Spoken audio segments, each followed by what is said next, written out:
गिरिराज जी को अपनी कनिष्ठिका उंगली पर धारण किया, यह दिव्य कथा आपने हमने सबने श्रवण की। सुखदेव स्वामी राजा परीक्षित को गंगा नदी के किनारे यह दिव्य कथा श्रवण कराते हैं। परीक्षित जी प्रश्न करते हैं, गुरुदेव ये गोवर्धन पर्वत जी ने ऐसा कौन सा पुण्य किया था कि स्वयं पूर्णातीत पूर्णावतार पूर्ण ब्रह्म भगवान श्री कृष्ण ने उनको अपनी कनिष्ठिका उंगली पर धारण कर लिया। सुखदेव स्वामी कहते, राजन ये तो भक्ति की बात है, भाव की बात है। तुम पूछ रहे हो कि ऐसा कौन सा पुण्य किया कि भगवान ने अपनी कनिष्ठिका उंगली पर धारण कर लिया। अरे परीक्षित जी, भगवान तो अपने भक्तों से इतना प्रेम करते हैं, इतना प्रेम करते हैं कि तर्जनी उंगली ही नहीं, कभी कभी तो वे भक्तों को अपने मस्तक पर भी बिठा लेते हैं। इतने दयालु हैं हमारे श्री ठाकुर जी। इसलिए तो कहा, नचायो मोको भक्तों ने नाना रे भांति।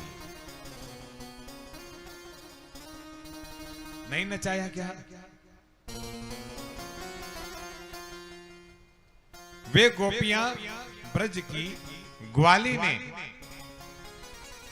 मात्र एक कटोरी छाछ के लिए एक कटोरी दही, लेकिन हमने सुना है तू नृत्य बहुत अच्छा करता है, एक बार नाच के दिखाना।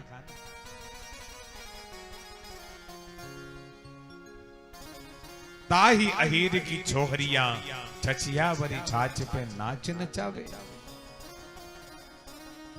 लेकिन वो भक्ति तो हो मन में, वो भाव तो हो मन में, वो श्रद्धा तो हो मन में, वो गोपी तत्व तो आए हमारे जीवन में, तब तो नाचेगा, ऐसे नहीं नाचेगा।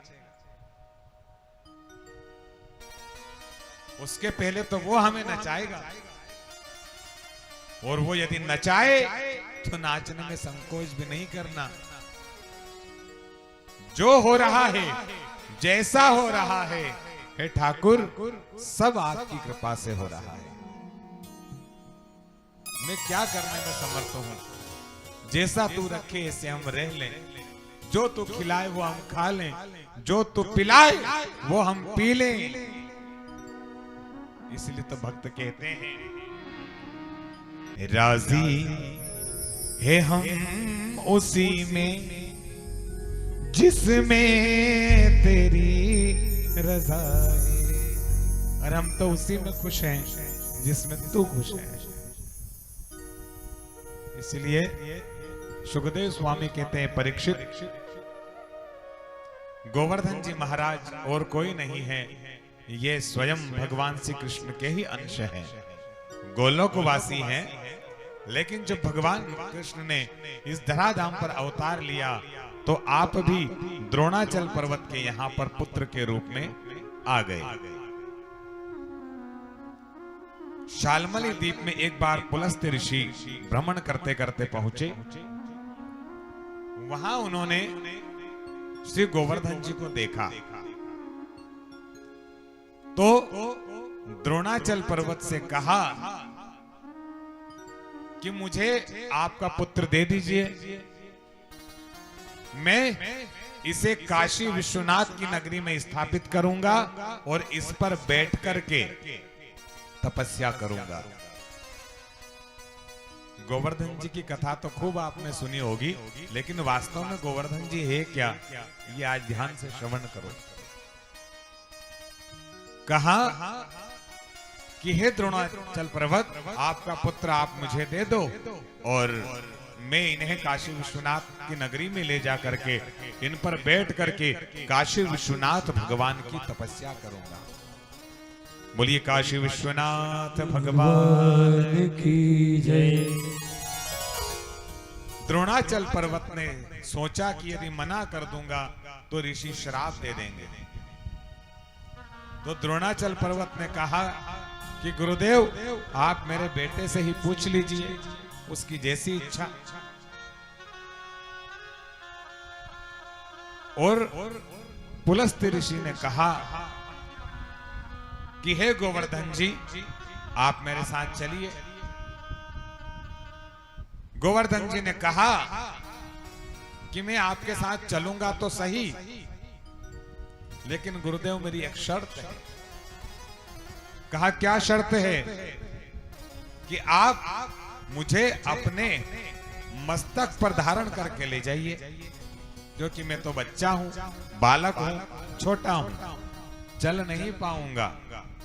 इसलिए आप मुझे अपने मस्तक पर धारण करके लेकर चलिए, लेकिन जहां आप मुझे एक बार रख देंगे फिर दोबारा मैं वहां से उठूंगा नहीं, आप उठा नहीं पाएंगे मुझे।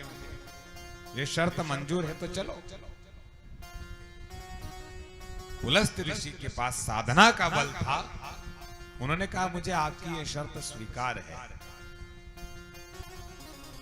पुलस्त ऋषि जब लेकर चले श्री गोवर्धन जी को, तो जैसे ही वो वृंदावन की भूमि आई, ब्रज की भूमि आई, और गोवर्धन जी ने एक लीला की, अपना भार बढ़ाया, अपना वजन बढ़ाया, इतना भार बढ़ाया कि पुलस्त ऋषि को लगा कि बहुत थक गए हैं, अब इससे ज्यादा गोवर्धन जी को उठाने की क्षमता नहीं है, चला नहीं जाएगा, थोड़ी देर विश्राम कर लेते हैं।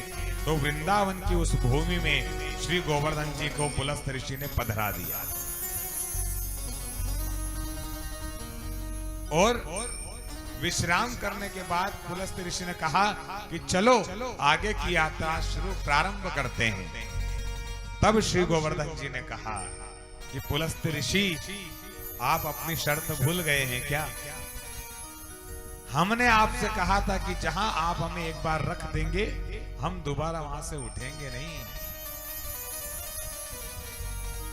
तो पुलस्त ऋषि क्रोधित हो गए।